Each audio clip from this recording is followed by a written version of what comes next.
Dear students, कैसे हैं आप लोग। आशा करते हैं बहुत अच्छे होंगे। अभी मैं जेएनयू के नन टीचिंग पोस्ट के आंसर की को लेकर समस्त बात करने वाला हूं। जैसे कि आपको पता है जेएनयू ने अपना रिक्वायरमेंट दिया था नन टीचिंग पोस्ट के लिए। अभी मैं जेएनयू के डायरेक्ट ऑफिशियल साइट पे हूं। आपको जो है विभिन्न तरह के साइट के माध्यम से नहीं जा करके जेएनयू के jnu.ac.in इसका जो है ऑफिशियल साइट है। इस ऑफिशियल साइट पे जैसे ही जाइएगा तो जाने के साथ ही आपको होम पेज दिखेगा और होम पेज पे जाने के बाद अगर आपको ये दिखे कि आप मेन पेज पर जाएं तो मेन पेज पर वहां से आप चले जाइएगा, और अगर ऐसा नहीं दिखता है तो डायरेक्ट आपको यही खुलेगा। यहाँ पे आपको teaching post, non teaching post, consultation, project outside, इन तमाम पोस्ट के लिए जो है वैकेंसी निकाली गई थी।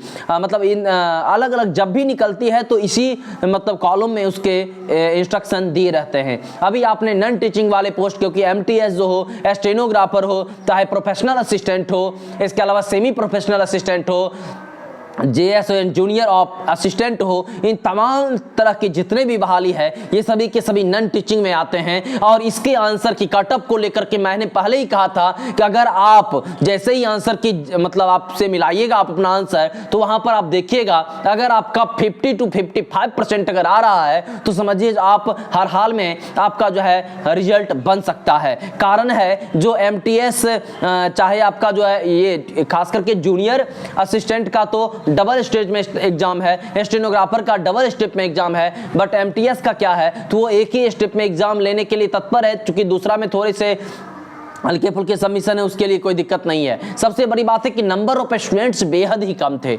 नंबर ऑफ स्टूडेंट जिसमें कम रहे और चार्ज बहुत अधिक था। चार्ज जो है बहुत अधिक था। मैं मानता हूं कि बहुत सारे मैक्सिमम बच्चे चार्ज को देख करके मतलब फील करें ना करें, फील करें ना करें, इस दुविधा में था। मेरे भी संपर्क के 2 व्यक्ति हैं जिसने क्या किया कि मतलब हाना में था। वो पर्सनली 2 पोस्ट के लिए डाला था तो उसे 2000 रुपया 2 पोस्ट के लिए सबमिट करना पड़ा था। वो प्रोफेशनल असिस्टेंट और सेमी प्रोफेशनल असिस्टेंट के लिए डाला था। तो चूंकि मतलब इतने ज्यादा बड़े अमाउंट में जो आपका एसएससी 100 रुपया लेता है, रेलवे जो है 500 रुपया अगर लेता है तो रिफंड 400 रुपया मार देता है, तो उसका 100 रुपया ही बना। वैसे में इस तरह के जो फॉर्म है नन टीचिंग वाले वो बहुत ज़्यादा अमाउंट में जो है रुपया लेता है। यही आप हाल फिलहाल में एक विद्या विहार वाला नन टीचिंग पोस्ट आया हुआ था, तो उसमें भी आप देखे होइएगा 1200 रुपया उसका जो है 1200, 1000, 1500 ऐसे करके जो है उसके रुपये लिए गए। साथ ही साथ इसके तो पैसे काटे भी गए। तो खैर, तो सीधे तौर पर कहें इतने ज़्यादा फंड लेने के बाद जो है स्टूडेंट्स कम संख्या में फिल किया था फॉर्म, जिस कारण से कट पे इसका असर देखने को मिलेगा। साथ ही साथ आप नंबर ऑफ स्टूडेंट प्रेजेंटेशन आप अपने सीटिंग में देखे होइएगा। एक चीज जरूर देखने को मिली थी कि मैंने देखा था कि स्टूडेंट्स सबको कि स्टूडेंट्स के बगल वाले जो कॉलम थे, यानी जिसमें कि मतलब स्टूडेंट्स एग्जाम दे रहे थे, उस एमटीएस वाले कुछ बच्चे थे, कुछ आपका प्रोफेशनल असिस्टेंट वाले थे, तो वो जो एग्जाम दे रहे थे क्वेश्चन दोनों के सेम थे। यानी पोस्ट भले ही अलग अलग था लेकिन क्वेश्चन क्या था, एक बराबर था। तो खैर इससे दिक्कत नहीं है, इसलिए कि सबका मेरिट कटअप सब अलग अलग बनेगा, इससे इसका किसी तरह का कोई लेना देना नहीं है। खैर रहा आपका, तो अगर आपका आंसर की, तो आंसर की आपका जेन्युइन कहां से देगा आप जो है अभी बता दें कि मैं आंसर की के लिए रोज अपडेट लेकर आ रहा हूं। जैसे ही आंसर की आएगा सबसे पहले आपको अपने चैनल पे या जेएनयू का आंसर की दिख जाएगा। और ऐसे ही नन टीचिंग पोस्ट से लेकर के अदर पोस्ट के लिए आप चाहें तो हमारे चैनल को सब्सक्राइब भी कर सकते हैं। जी हां, नन टीचिंग वाले पोस्ट के रिगार्डिंग आप जाइएगा तो ये आपका नन टीचिंग वाला है। नन टीचिंग जैसे ही आएगा यहाँ टीचिंग, नन टीचिंग आपने देखा था, तो ये जो आपका जो भी आएगा तो आपको क्या करना है, नन टीचिंग वाले पे क्लिक करना है। क्योंकि आपको आंसर की डाउनलोड करना है, तो आंसर की डाउनलोड करने के लिए आपको नन टीचिंग वाले पे क्लिक करना है। आपको समस्त रियल जानकारी मिल जाएगी, किसी तरह की कोई फेक इंफॉर्मेशन की मैं बात नहीं कर रहा हूँ। यहाँ पे जैसे ही जाइएगा आप तो यहाँ previous year question paper under open, यानी ये आपका इस वर्ष 2023 का नहीं है, बल्कि आपको पता है 2023 में आपको फरवरी में 20 फरवरी को आपको आया था। यहाँ पर देखिए notice for cancellation of advertisement number जो आपका दिया हुआ है कि 2023 को जो है नन टीचिंग पोस्ट के वेरियस पोस्ट जो निकला था उसी के रिगार्डिंग दे रहा है। इसको क्या किया जा रहा है, कैंसिल किया जा रहा है। तो आप इस नोटिस को देख करके नॉन टीचिंग पोस्ट वाले घबराएंगे नहीं। कारण है यह आपके रिगार्डिंग नहीं है। यह आपका वैकेंसी जो आया था वो ऑलमोस्ट 20 फरवरी को दिया गया था, जो लगभग 17 मार्च तक आपको सबमिट करने थे। फिर करेक्शन का एक अलग से डेट दिया गया। फिर जिन बच्चे को करेक्शन करना था उन्होंने करेक्शन किया। एग्जाम भी काफी क्विक हुआ और 26 और 27 अप्रैल को आपका एग्जाम ले लिया गया। तो यहाँ पे आपको जो दिया गया है वह इस किसके रिगार्डिंग नहीं है, ठीक है, ये प्रीवियस पेपर है। और इसके अलावा देखिएगा तो मैं स्क्रॉल करके आपको दिखला पा रहा हूँ, आपको 3 ही नोटिस दिख रहा होगा, ठीक है। एक नोटिस जो आपका है प्रीवियस ईयर क्वेश्चन पेपर के रिगार्डिंग है।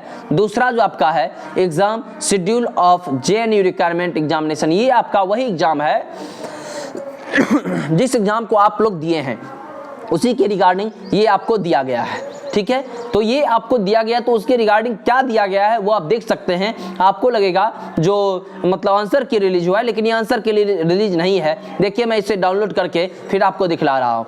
ये है आपका पब्लिश नोटिस जो आपको पब्लिश हुआ है कब, तो 14 अप्रैल 2023 को ही बच्चे ये मतलब ये हुआ है, जारी हुआ है। और आपका एग्जाम 26 से 27 अप्रैल को ले लिया गया था। तो सीधी तौर पर है ये है तो आप ही के एग्जाम के रिगार्डिंग, बट जो है आपका इससे किसी तरह का कोई संबंध नहीं है। इसमें बस ये नोटिस आप लोग प्रीवियस में देख चुके होंगे कि आपका एग्जाम जो है 26 और 27 अप्रैल को लिया जा रहा है। बहुतों बच्चे को तो ये पता भी नहीं चला कि एग्जाम कब होने हैं, जिस कारण से वो प्रेजेंट नहीं हो पाए। और एक बात पुख्ता इंतजाम को लेकर कहता हूं, जिस तरह से जैमर आदि लगा हुआ था, इस बार जो किसी तरह का धांधली के किसी तरह के संशय केवीएस की तरह नहीं देखने को मिले, ठीक है। बार बार केवीएस तो इतिहास में समझो जो एक नाम टाइप से हो गया, क्योंकि उसमें भी नॉन टीचिंग पोस्ट थे, जीएसए के थे, लाइब्रेरियन के थे। और आप देखे होंगे धांधली का सोर्स चारों तरफ ही दिख रहा है, लेकिन उसके बावजूद जो है आपको यहाँ कुछ नहीं किया जा रहा है। किसके द्वारा? केवीएस के द्वारा। केवीएस एक बड़ी संस्था है, उस पर मैं बोलूँ ही तो क्या बोलूँ, बट ये है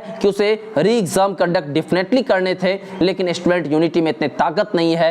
कारण है जिसमें वैसे बच्चे ही फॉर्म भरे हैं जिसके पास टेक्निकल डिग्री है। जैसे एनटीपीसी में आपने देखा था, पूरे भारतवर्ष में एनटीपीसी, रेलवे एनटीपीसी को लेकर के एक बहुत बड़ा बिगुल फूका था। क्यों? क्योंकि उसमें टेक्निकल नहीं मांग रहा था। इसमें तो अगर टीचर के लिए है, पीआरटी, टीजीटी, इस सब जितने भी पोस्ट है इसके लिए, तो उसमें क्या मांग रहा है, तो सीटीटी आपका क्वालिफाई मांग रहा है आपका। इसके अलावा जो है क्वालिफाई जब तक नहीं होइएगा, बीएड कीजिए, सीटीटी क्वालिफाई कीजिए, तब जाकर आप फॉर्म भरिए। तो इतना कुछ जिसमें होगा वही फॉर्म भी भर सकता है, उसके बाद आप एग्जाम को निकालिए, ठीक है। तो इस वीडियो में मैं इतना ही रखूंगा।